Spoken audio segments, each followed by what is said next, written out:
pourquoi les Canadiens français ou les Canadiens de l'époque veulent-ils servir un maître qui est britannique, qui n'a pas la même religion, qui n'a pas la même langue que soi? Bien, pour les officiers, on peut comprendre qu'il y a des avantages politiques et des avantages commerciaux. Deuxièmement, tout le monde doit servir. Donc, vous êtes un marchand de Montréal, vous devez servir. Pourquoi ne pas devenir officier plutôt qu'être... Pourquoi ne pas donner des ordres plutôt que de se faire donner des ordres? Au lieu d'être en deuxième, le mieux, c'est d'être en premier. Et on va voir souvent que les liens vont monter comme ça. Donc, et pour le simple milicien, quelle était la raison principale pour servir dans la milice? Eh bien, c'était une obligation.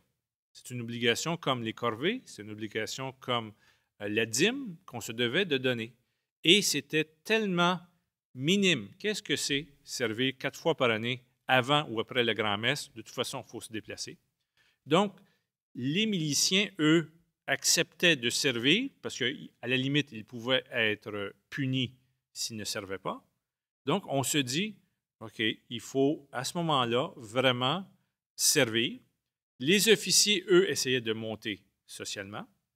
Et ce qu'on va s'apercevoir aussi, c'est que dans les campagnes, les cultivateurs importants et les gens bien placés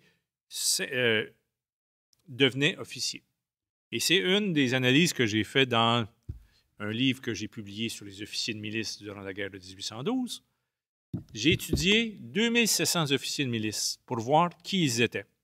Sur 2700 individus, j'en ai trouvé 2100 qui étaient canadiens, francophones, et 600 qui sont anglophones.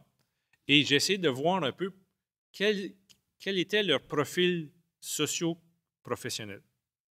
Eh bien, on s'aperçoit que j'ai retrouvé 140 notaires francophones, une centaine d'avocats, des médecins, des arpenteurs, quelques artisans.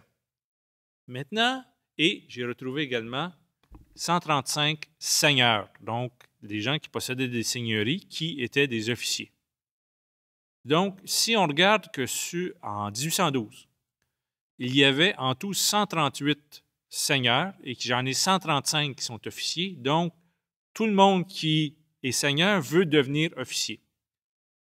Une des seules exceptions, c'est Joseph Papineau, le père de Louis-Joseph Papineau, qui est député, qui est seigneur, mais qui refuse d'être officier de milice. Et j'ai même retrouvé plusieurs lettres où on lui demandait de devenir officier, on lui offrait des postes de colonel, et il refusait. J'aimerais vous dire que c'est par patriotisme, mais je n'ai pas de preuves expliquant son refus. Je note qu'il est une des exceptions.